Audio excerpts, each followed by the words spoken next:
तई तो हर अंतिम निर्णय बका ना। हाँ, बड़ बड़ असुर के मारे वाला अपन मातृभूमि एगो दानव के हाथ में सौंपे के बात कर रहल बा, घुटना टेके के बात कर रहल बा। का हो का गइल बा तो के कान्हा? चिंता हो गई बात आऊ, अपन परिजन के प्राण के चिंता। यदि हमने के भूकंपासुर की शर्त के ना मननी तो वो केहू के जीवित ना छोड़ी। सबकर प्राण के सुरक्षा खातिर अभी एगो मात्र विकल्प शेष बा दाऊ। विकल्प युद्ध भी बा और वो दानव के वध भी, समझला तू? वध छाया के ना होखेला दाऊ, युद्ध करे खातिर शत्रु के सामने होकल आवश्यक होखेला। यदि वो हमनी के सामने ना आई तो हमनी के ओकरा सामने जाई। तो कहीं भी छुपल होके ओके ढूंढ के ओकर वध करब हम। वो कोनो सामान्य असुर नहीं खे, होकर शक्ति के अनुमान रवा यही से लगा सकेनी कि वो परम पिता ब्रह्मदेव के बंदी बना ली हलस। तो का करी? ए वजह से हाथ पर हाथ धर के बैठ जाई, बने दियो के मथुरा के स्वामी। और कोनो विकल्प नहीं खे दाऊ, ओके स्वामी बनावे के पड़ी, अन्यथा वह सूर्योदय होखी और यह मथुरा में सूर्यास्त। ना ही मथुरा नगरी बची और ना ही मथुरा वासी। कान्हा, जब मथुरा बच जाई, मथुरा के उत्तराधिकारी वो असुर बन जाई, ये सब सोच ले बड़ा तू? भगवान परशुराम के बात के पता चली तो का दुर्दशा करी है हमनी के।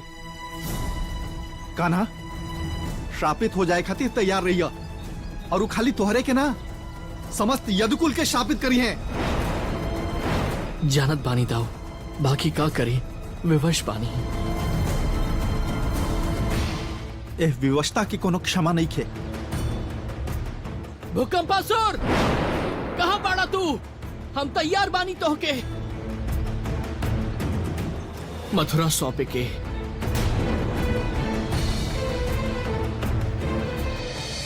ई सत्य बा के तोहरा लगे कोनो विकल्प नहीं खे बचल। तू शुक्राचार्य के व्यूह में पूर्ण रूप से घिर चुकल बाड़ा। गुरुदेव, कृष्ण के मथुरा सौंपल हमनी के कौन प्रकार के लाभ पहुंचाई, ये हम समझ नहीं खी पा रहा। राहु, काल के चक्र के आगे चलेदा, तू स्वतः ही समझ जाइबा। तोरा निर्णय से हम बहुत प्रसन्न बानी कृष्ण। अब जब तू अपन पराजय स्वीकार कर ही ले बड़ा, तब फिर मथुरा में तोहार कोनो स्थान नहीं के। हमके मथुरा के शासक घोषित करा और बलराम के संगे सदा खातिर मथुरा के छोड़ के चल जा। चल जाए भूकंपासुर, परंतु उससे पूर्व तोहके बंदीजन के छोड़े की होगी, ताकि महाराज उग्रसेन राज्यसभा में तोहार हाथ में हर राज्य हस्तांतरण राज्य के पत्र दे सके, ताकि तू आधिकारिक तौर पर शासक के सिंहासन पर विराजमान हो सका। हम जौन कहनी वो करा, हमके का करे के बा ये मत बतावा। और हम पहले ही कह दिले रहनी कि हम धरती पर ना आइब त ना आइब, और यदि आवे के काबा त सौगंध बा हमके अपन गुरु के कि तू सबके परलोक भेज दे। भूकंपासुर! ना दाऊ, रुक जाए।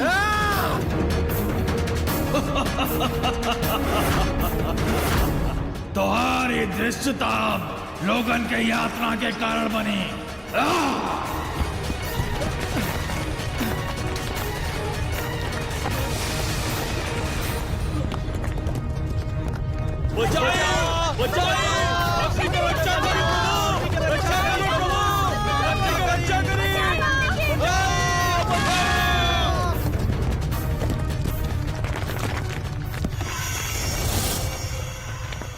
कृष्ण, यदि अभी भी तोहर ज्ञान के चक्षु नहीं के खुलाल तो और भी उपाय बा हमरा लगे खोले के। मैया, समझ गईला हमार बात या फिर से बुलाई उन दोनों के समझावे खातिर? ना भूकंपासुर, हमके तोहार शर्त स्वीकार बा। हम तैयार बानी राज के पत्र लेके तोहार लगे आवे के। उत्तम, अति उत्तम। कान्हा, हम भी चलब तोरा संगे। ना, कृष्ण के अकेले आवे क्यों की पाताल लोक में? काहे ना आइब हम? ना दाऊ, रउआ ये ठहरी। कान्हा, हमके भी आवे तो तोरा ना संगे। दाऊ, हम अकेले ही जाइब। हमके चले दा।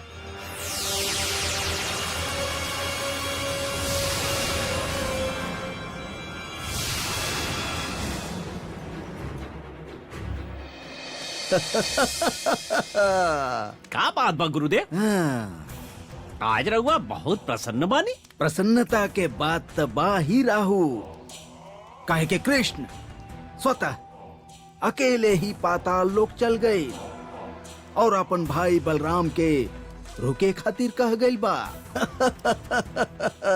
ता एकर परिणाम ई भइल कि कृष्ण के शक्ति आधा हो गई और हम स्वयं ही यह चाहत रहनी, और अब कृष्ण के अंत और अधिक सरल हो गई। अब कोनो संकट ना रहल राहु। किंतु हमके ऐसा लागत बा गुरुदेव कि अब आमने सामने होके पर कहीं कृष्ण भूकंपासुर के पराजित न कर दे। कृष्ण बहुत चतुर बा गुरुदेव। जेकर स्वयं के जीवन के चाल ही खत्म हो गई होके, ओकर अंत हो गई होके, भलाऊ का चाल चली।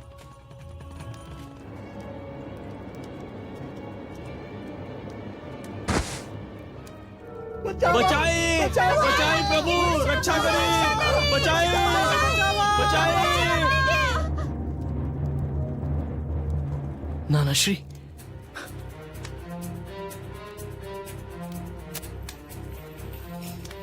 नाना श्री,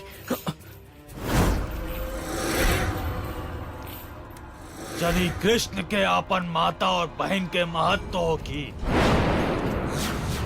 तो भूकंपासुर के संपत्ति के हाथ ना लगाई। भूकंपासुर तोहके जोन चाहत रहल ऊ ता हम तोहके दे दीनी। तोहके मथुरा मिल गई ता ऐसन यातना काहे? ऐसे कि जब मथुरा हमार बा तब मथुरा के प्रजा भी हमार।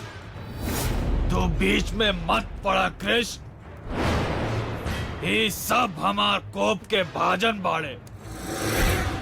एक एक करके सबके चबाई हम। न भूकंपासुर, तू ऐसन कुछ भी ना करबा और ना ही हम तोहके ऐसन कुछ करे देव। तू हमके ना रोक सकेला,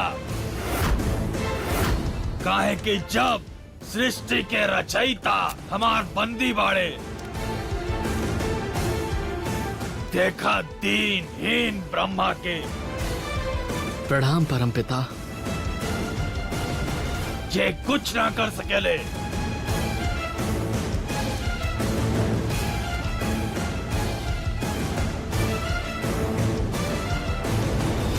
तू परमपिता ब्रह्मदेव के बंदी बना के बहुत बड़ा अपराध कैले बाड़ा। यही से तोहके दंड अवश्य मिली।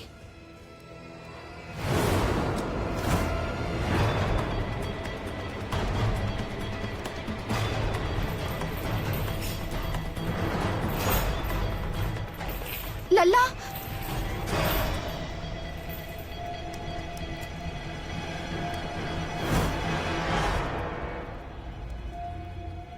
तू पाताल लोक आके सिद्ध कर देले बाड़ा कि कितना बड़ा भूल कैले बाड़ा तू यहाँ आके।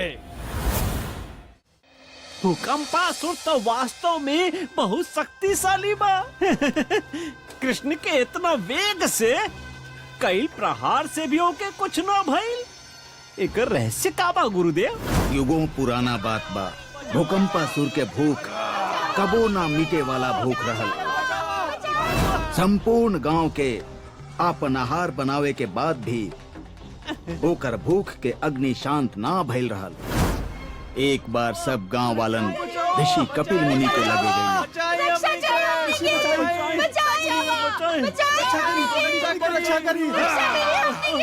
हमने के बचावा। तू लोगन के भूकंपासुर से केहू ना बचा सकेला, काहे कि तू सब हमार संपत्ति बाड़ा। दुष्ट धर्मी, मानव जाति के शत्रु, हम तो के श्राप देत पानी। तू हमेशा पाताल लोक में ही रहबे और जौन दिन धरती पर आईबे उस दिन जल के भस्म हो जाइबे। ये हमार श्राप बा।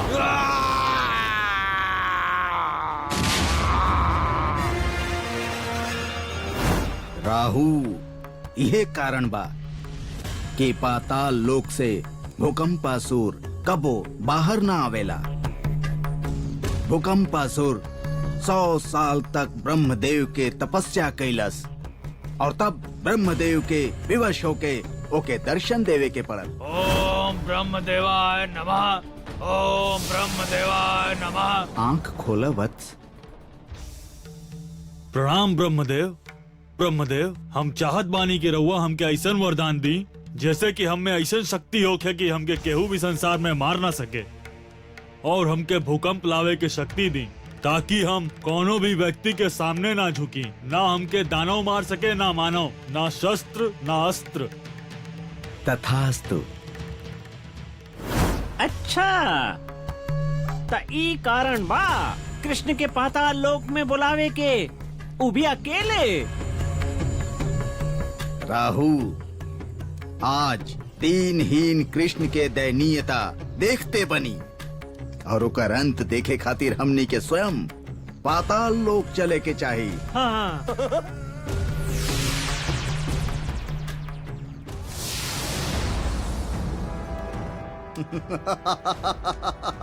विजयी भव भूकंपासुर। कृष्ण, तू बहुत लंबा समय से असुरन के मार्ग में सबसे बड़ा बाधा रहल बाड़ा उनकर उन्नति खातिर, और अब समय आ गई बा हमार प्रतिज्ञा और हमार प्रतिशोध के पूर्ण होके के। और अब आवे वाला समय में संपूर्ण पृथ्वी पर मात्र असुरन के साम्राज्य होके, असुरन के। छलिया, तू हंस काहे रहल बड़ा? हंस रहल बानी ई सोच के कि अब का हो की रउआ लोग के। हैं? अपन जीवन के अंतिम क्षण में तू बांसुरी फूंकबा? हाँ, अति सुंदर। संसार के भी पता चले कि कृष्ण कितना बड़ा संगीत प्रेमी बाड़े, कि अपन जीवन के अंतिम क्षण में संगीतमय होके कृष्ण ये पृथ्वी छोड़ ले। सत्य वचन गुरुदेव। ई सुर हमार सर्वाधिक प्रिय सुर बा।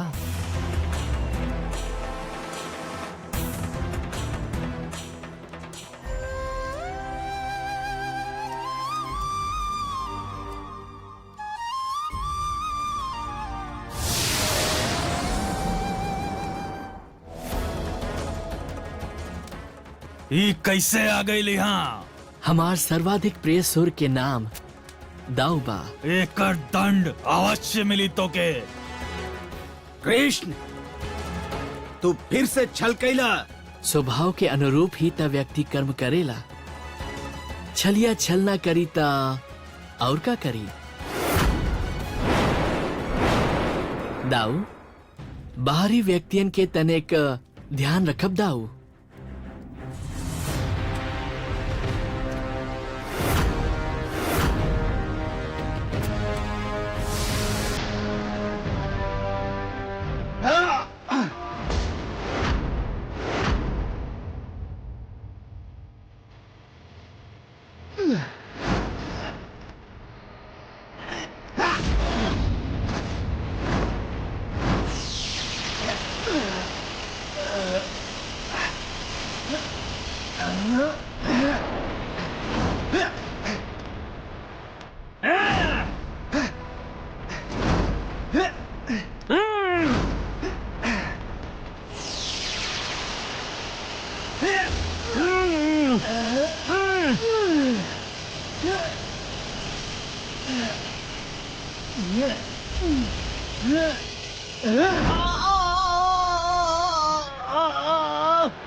बलराम!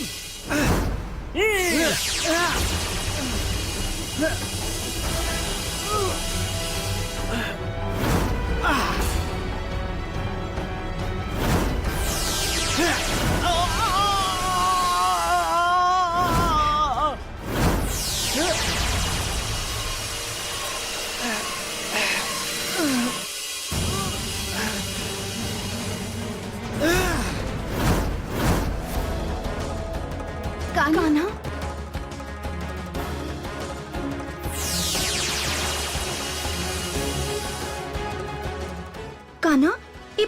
से बाहर कैसे जाई? जाल जाए सुभद्रा, अवश्य जाल जाए।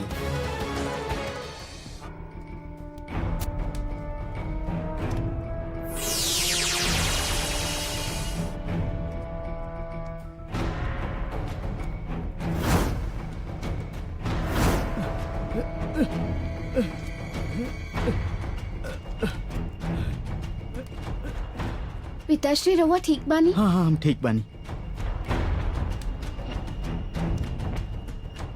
प्रजाजन, रउआ सब एक कमल पर विराजमान होकी, शीघ्र विराजमान होकी। नाना श्री शीघ्र आई। मैया एक कमल पर विराजमान होकी, जल्दी आई।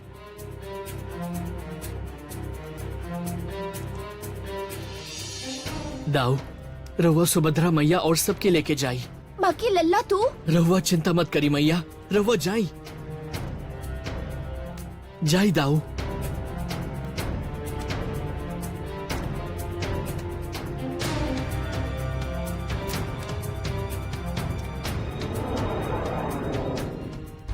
तोहार हितेशी चल गईले भूकंपसुर। हम तोके अकेले मारे में सक्षम बानी।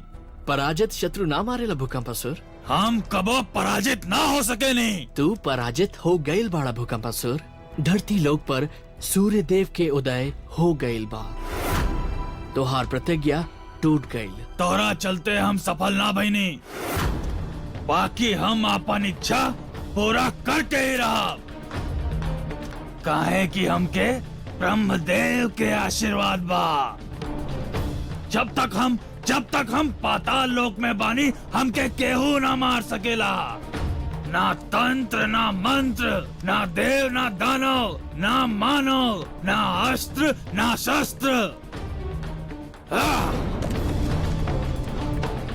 हम तो के मारे खातिर ऐसन भयावह भूकंप लाइब कि जैसे संपूर्ण संसार नष्ट हो जाए।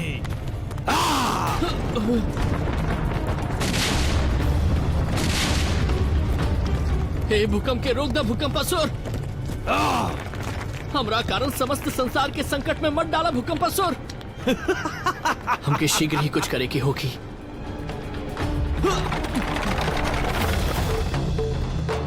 आज छलिया कृष्ण मर गए। पापी अधर्मी! कपिल मुनि, अच्छा भइल के तू आज स्वयं हमरा सामने आ गिला। देखा कौन प्रकार हम वर्षन से तोर श्राप के कारण ए पाताल में घुट रहल बानी। काट देले बाड़ा तू हमके बाहर के संसार से ऋषि। आज वो श्राप के बदला लेब हम तोके दंड देव, और वो दंड होगी मृत्यु दंड। उससे पहले हम तो के श्राप दे के भस्म कर दे। भूल गईला तू ऋषि कि तू हमार निवास स्थान पर खड़ा बाड़ा। आज तू हमसे बच के ना भाग सकेला।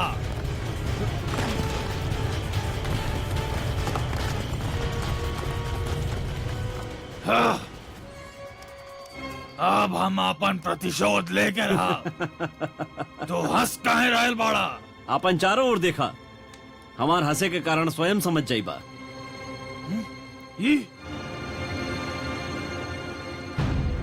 ही हम धरती पर कैसे आ गए नहीं? हम के जब पाताल लोक में होके के चाहत रहल।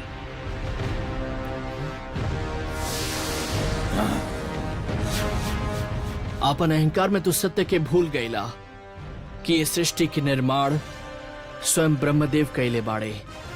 वो धरती लोक और पाताल लोक के इतना सूक्ष्मता से जोड़ ले बाड़े कि तू अंतर के पहचान न पैला, और सीमा रेखा पार कर धरती लोक पहुंच गईला। अब तो के कपिल मुनि के श्राप से केहू ना रोक सकेला। तोहार अंत अत्यंत निकट बा।